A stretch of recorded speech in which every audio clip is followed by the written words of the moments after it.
সাদ্দাম হোসেন ছাত্রলীগের একজন কর্মী ছিল। তার স্ত্রী নবজাতক সন্তানকে হত্যা করে আত্মহত্যা করে। সাদ্দাম কারাগারে। তাকে একদিনের জন্য বের করে আনবে এমন কোনো নেতা ছিল না। তাকে প্যারোলে বের করে নাই। তার স্ত্রী এবং সন্তানের মৃতদেহ কারাগারে গিয়ে সে 5 মিনিটের জন্য দেখতে পেরেছে।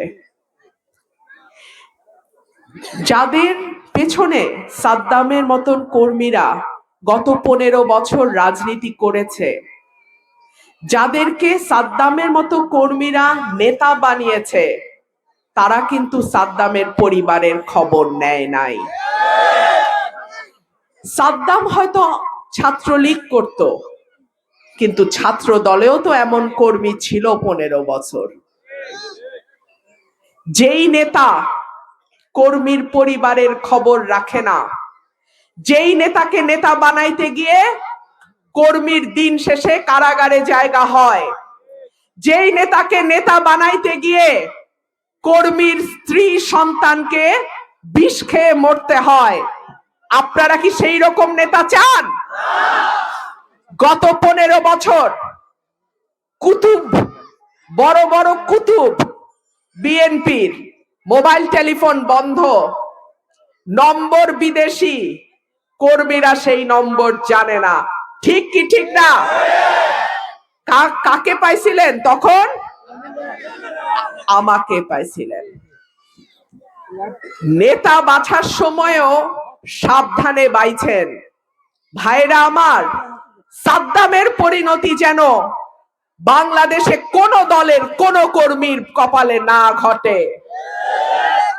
আরেকটা ঘটনা বলি, আওয়ামী লীগেরটা বললাম, বিএনপিরটা বলি। বিএনপির এক স্বতন্ত্র প্রার্থী মোহাম্মদ আলী নাম, চিনি কারণ তিনি সুপ্রিম কোর্টের অ্যাডভোকেট।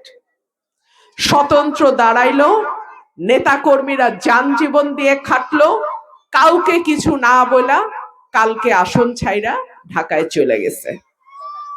এইরকম নেতা চান? আমার কর্মীর একটা পশম ধরার আগে আমার রক্তের উপর দিয়ে যাইতে হবে। আমার বাবা নাই, ভাই বোন নাই, আমার আপনারা ছাড়া কেউ নাই। সুতরাং আমার জীবন থাকতে আমি সরকারি দল যাই আর বিরোধী দলে যাই আর স্বতন্ত্র থাকি, আমার কর্মীর একটা পশমে কেউ হাত দিতে পারবে না।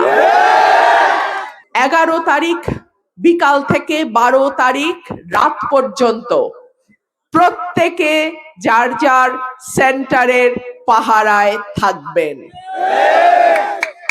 খেলোয়াড় যখন দেখে গোল করতে পারছে না, গোল হয় না, কি করে?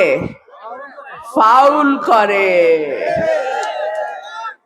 12ই ফেব্রুয়ারি যদি কেউ ফাউল করতে চায়, উচিত জবাবটা দিয়ে দিয়েন। আমি বলি না ঠ্যাং ভাঙ্গা দিয়েন, শুধু বললাম উচিত জবাবটা দিয়ে দিয়ে। কোন ফাউল সরাইল আশুগঞ্জের মানুষ মানবে না। বিদেশি কূটনীতিকদের নজর থাকবে সরাইল আশুগঞ্জের দিকে। আমি নারী, আমি স্বতন্ত্র, আমি প্রথমবারের মতন স্বতন্ত্র নারী প্রার্থী হিসেবে আমার এলাকা থেকে নির্বাচন করছি। সুতরাং আমার এলাকায় চতুর্পাশের নজর থাকবে। আমি পুলিশ, প্রশাসন, আমলা এবং বড় বড় রাজনৈতিক দলগুলোকে বিনীতভাবে স্মরণ করিয়ে দেই, দল না থাকলেও জনতা যেই প্রার্থীর সঙ্গে থাকে সেই প্রার্থীর সঙ্গে ফাউল করা আর নিজের গলায় দড়ি দেওয়া একই কথা। 12ই ফেব্রুয়ারি যত বড় দলই হন, যত বড় মতই হন, ফাউলের চিন্তাও করবেন না।